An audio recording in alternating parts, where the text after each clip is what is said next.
أشهد أن لا إله إلا الله।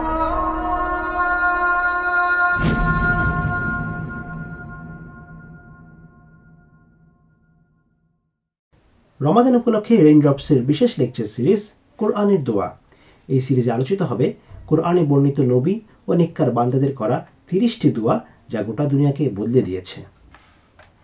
বিসমিল্লাহ, আলহামদুলিল্লাহ, ওয়াসালাতু ওয়াসালামু আলা রসুলিল্লাহ। আসসালামু আলাইকুম ওরহমতুল্লাহি ওবরকাতুহু। দুনিয়া বদলানো 30 দোয়া সিরিজে আপনাদের স্বাগতম। আজকের পর্বে আমরা এমন একটি দোয়ার কথা জানব যা মূসা আলাইহিসসালাম তার কওমের ধ্বংসের জন্য করেছিলেন।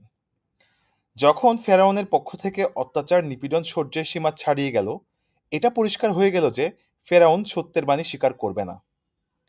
মূসা আলাইহিসসালাম তখন ফেরাউন আর তার অনুসারীদের জন্য ধ্বংসের দোয়া করেন।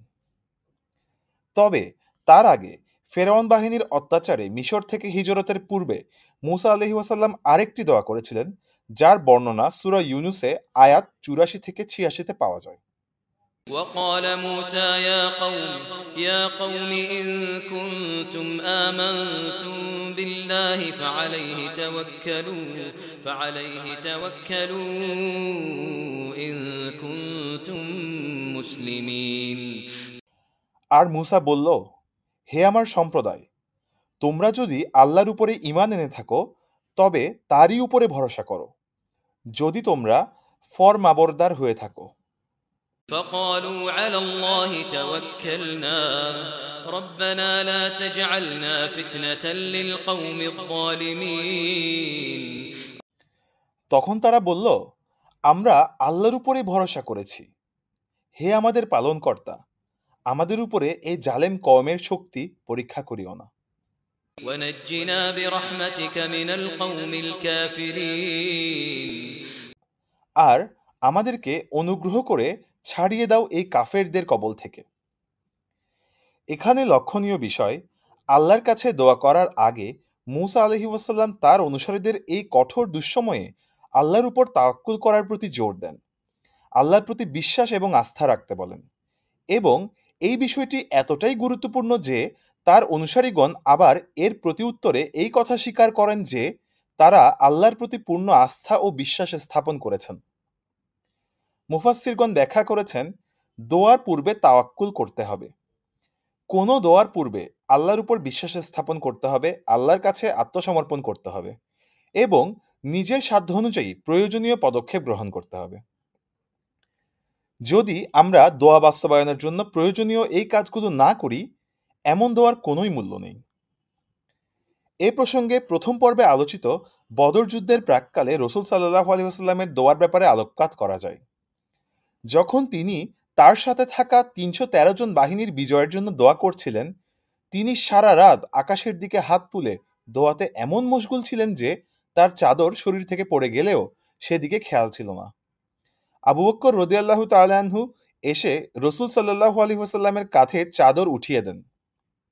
এই দোয়া করার পূর্বেই রাসূল সাল্লাল্লাহু আলাইহি ওয়াসাল্লাম যুদ্ধের সকল প্রস্তুতি গ্রহণ করেছিলেন। সাধ্যের মধ্যে সর্বোচ্চ যতটুকু করা সম্ভব যুদ্ধের জন্য সবই করেছিলেন।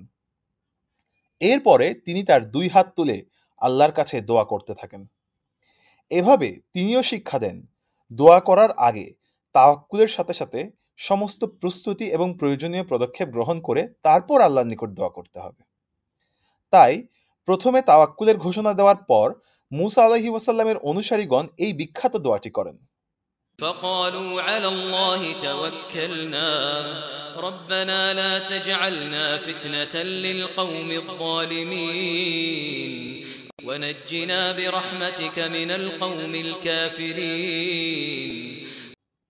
হে আমাদের রব, আপনি আমাদেরকে জালিম কওমের ফিতনার পাত্র বানাবেন না, আর আমাদেরকে আপনার অনুগ্রহে কাফির কওম থেকে নাজাত দিন। সূরা ইউনুস আয়াত 85 থেকে 86। এখানে ফিতনার পাত্র বলতে কি বোঝানো হয়েছে? মুফাসসিরগণ ব্যাখ্যা করেছেন, এখানে খুবই গভীর এবং সুনিপুণভাবে আল্লাহর কাছে প্রার্থনা করা হয়েছে যেন কাফির সম্প্রদায়ের অত্যাচারে মুমিনরা পরাজিত হয়ে নিশ্চিহ্ন না হয়ে যায়। কারণ যদি মুমিনরা এভাবে পরাজয় বরণ করে তাহলে এই ঘটনা অত্যাচারীদের জন্য ফিতনা হয়ে দাঁড়াবে। তারা ভাবতে শুরু করবে যে নিশ্চয়ই তারা হকের উপর আছে, কেননা তারা তাদের প্রতিদ্বন্দ্বীদের নিশ্চিহ্ন করে দিতে সক্ষম হয়েছে। আবার একই সাথে এটা প্রকৃত বিশ্বাসীদের জন্য হবে কঠোর পরীক্ষা ও ফিতনা, কারণ তারা মনে করবে যেহেতু তারা নিদারুণ পরাজয় বরণ করার পথে আছে, তাহলে হয়তো তারা প্রকৃত সত্যের উপর নেই। এভাবে ইমানদারদের উপরে কাফিররা জয়লাভ করলে তা উভয় পক্ষের জন্যই ফিতনার কারণ হয়ে দাঁড়াবে। অতঃপর মিশর থেকে হিজরত করার সময় হওয়ার সময় মূসা আলাইহিস সালাম জালিম ফিরাউন বাহিনী ধ্বংসের জন্য শক্তিশালী একটি দোয়া করেন। وقال موسى ربنا إنك آتيت فرعون وملأه زينة وأموالا في الحياة الدنيا ربنا ليضلوا عن سبيلك ربنا اطمس على أموالهم واشدد على قلوبهم فلا يؤمنوا حتى يروا العذاب الأليم। হে আমাদের রব, আপনি ফিরাউন ও তার পারিষদবর্গকে দুনিয়াবী জীবনের সৌন্দর্য ও ধন সম্পদ দান করেছেন। হে আমাদের রব, যাতে তারা আপনার পথ থেকে গোমরাহ করতে পারে। হে আমাদের রব, তাদের ধন সম্পদ নিশ্চিহ্ন করে দিন, তাদের অন্তরসমূহকে কঠোর করে দিন, যাতে করে তারা ঈমান না আনে যন্ত্রণাদায়ক আযাব দেখা পর্যন্ত। সূরা ইউনুস আয়াত ৮৮। কুরআনে দুইজন নবীর কথা পাওয়া যায় যারা সরাসরি তাদের কওমের ধ্বংসের জন্য আল্লাহর নিকট প্রার্থনা করেন। একজন নূহ আলাইহিস সালাম, আরেকজন মূসা আলাইহিস সালাম। কিন্তু নবীগণ তো সাধারণত তাদের কওমের ধ্বংসের জন্য দুনিয়াতে আসেননি, তারা নিজ নিজ জাতির পথপ্রদর্শনের জন্য এসেছিলেন। আমরা আমাদের নবী সাল্লাল্লাহু আলাইহি ওয়াসাল্লামের ঘটনা থেকেও জানতে পারি। আয়েশা রাদিয়াল্লাহু তাআলা আনহা রাসূলুল্লাহ সাল্লাল্লাহু আলাইহি ওয়াসাল্লামকে জিজ্ঞাসা করেন যে তার জীবনের সবচেয়ে কঠিনতম দিন কোনটি ছিল। তিনি উত্তর দেন, যখন তিনি তাইফে গিয়েছিলেন সেই দিন ছিল সবচেয়ে কঠিন দিন। রাসূল সাল্লাল্লাহু আলাইহি ওয়াসাল্লাম গিয়েছিলেন সেখানকার লোকদেরকে ইসলামের দাওয়াত দিতে, কিন্তু তারা এই দাওয়াতে অংশগ্রহণ তো করেইনি, উপরন্তু রাসূল সাল্লাল্লাহু আলাইহি ওয়াসাল্লামকে চরমভাবে অপমান করে। এতেই ক্ষান্ত না হয়ে তারা তাদের মধ্যকার কিছু লোককে রাসূল সাল্লাল্লাহু আলাইহি ওয়াসাল্লামের পিছনে লেলিয়ে দেয় তাকে পাথর মারার জন্য। তাদের নিক্ষিপ্ত পাথরের আঘাতে রাসূল সাল্লাল্লাহু আলাইহি ওয়াসাল্লামের শরীর থেকে রক্ত ঝরছিল। সেদিন তার সাথে ছিলেন মাত্র একজন সাহাবী। তার জুতায় রক্ত শুকিয়ে জমাট বেঁধে যাচ্ছিল। এমন মুহূর্তে আল্লাহ পাহাড়ের ফেরেশতাকে রাসূলুল্লাহ সাল্লাল্লাহু আলাইহি ওয়াসাল্লামের নিকট প্রেরণ করেন। ফেরেশতা এসে অনুমতি চান তাইফবাসীকে দুই পাহাড়ের মাঝে পিষে নিশ্চিহ্ন করে দেওয়ার জন্য। কিন্তু রাসূল সাল্লাল্লাহু আলাইহি ওয়াসাল্লাম রাজি হননি, বরং তিনি আশা ব্যক্ত করেন হয়তো তাইফবাসীর বংশধরদের মধ্যে আল্লাহ এমন লোকদের পাঠাবেন যারা কেবল এক আল্লাহর ইবাদত করবে, আল্লাহর সাথে কোনো শরিক করবে না। এভাবে রাসূল সাল্লাল্লাহু আলাইহি ওয়াসাল্লাম তাদের ধ্বংসের পরিবর্তে তাদের রহমতের জন্য দোয়া করেন। এজন্যই তিনি রহমাতুল লিল আলামিন। সুতরাং আমরা বুঝতে পারি স্বীয় জাতির ধ্বংস কামনা করা নবীগণের সাধারণ কার্যক্রমের মধ্যে ছিল না, বরং তারা ছিলেন নিজ নিজ কওমের জন্য রহমত। তাহলে কেন নূহ আলাইহিস সালাম এবং মূসা আলাইহিস সালাম তাদের কওমের জন্য ধ্বংসের জন্য দোয়া করলেন? আবার এই সকল দোয়া আল্লাহর দরবারে গ্রহণ করা হয়। মুফাসসিরগণের মতে এই ঘটনাগুলো ব্যতিক্রম। নূহ আলাইহিস সালাম এবং মূসা আলাইহিস সালাম কেবল তখনই এই দোয়া করেন যখন আল্লাহর পক্ষ থেকে তাদের জানিয়ে দেওয়া হয় আর কেউ এই সত্যের বাণী গ্রহণ করবে না। আল্লাহ ইতিমধ্যেই মূসা আলাইহিস সালামকে জানিয়ে দিয়েছিলেন ফেরাউন ও তার অনুসারীদের মধ্যে আর কেউ আল্লাহর প্রতি ঈমান আনবে না। তারা কেবল মুমিনদের অত্যাচার করবে, নিপীড়ন করবে, হত্যা করবে, যতক্ষণ পর্যন্ত না মুমিনরা তাদের বিশ্বাস থেকে সরে আসে। এমন পরিস্থিতিতে তাদের হকের দাওয়াত দেওয়ার আর কোনো বাস্তবতা থাকে না। এরকম অবস্থাতেই মূসা আলাইহিস সালাম ফেরাউন ও তার অনুসারীদের ধ্বংসের জন্য দোয়া করেন। সুতরাং মুমিনদের নতুন করে জীবন শুরু করার সময় এসে পড়েছিল। আল্লাহ তাআলা দীর্ঘ সময় ধরে মূসা আলাইহিস সালামের কাছে নিদর্শন বা আয়াত প্রেরণ করেছিলেন। বিখ্যাত ৯টি নিদর্শন ছিল পঙ্গপাল, উকুন, ব্যাঙ, রক্ত প্রভৃতির মাধ্যমে কাফির সম্প্রদায়কে আযাব দেওয়া হয়, যাতে কাফিরদের প্রতি একদম সূর্যালোকের ন্যায় স্পষ্ট হয়ে যায় তাদের উপরে আল্লাহর আযাব আসছে মুসার দাওয়াত কবুল না করার কারণে। আরও স্পষ্ট হয়ে যায় তাদের অনুরোধের ভিত্তিতে মুসা আলাইহিসসালাম আল্লাহর কাছে দোয়া করলে এই আযাবগুলো উঠিয়ে নেওয়া হতো। সুতরাং এগুলো স্পষ্ট হকের নিদর্শন ছিল। তারপরও তারা আল্লাহকে অস্বীকার করে।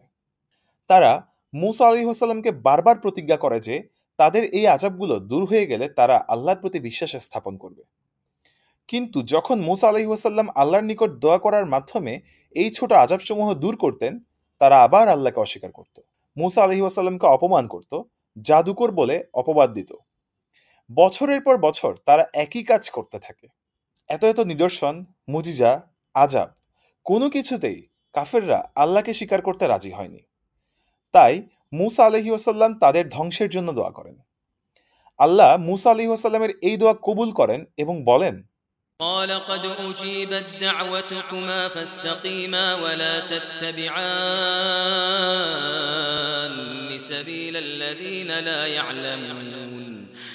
তোমাদের দোয়া কবুল করা হয়েছে, সুতরাং তোমরা দৃঢ় থাকো এবং যারা জানে না তাদের পথ অনুসরণ করো না। সূরা ইউনুস আয়াত 89।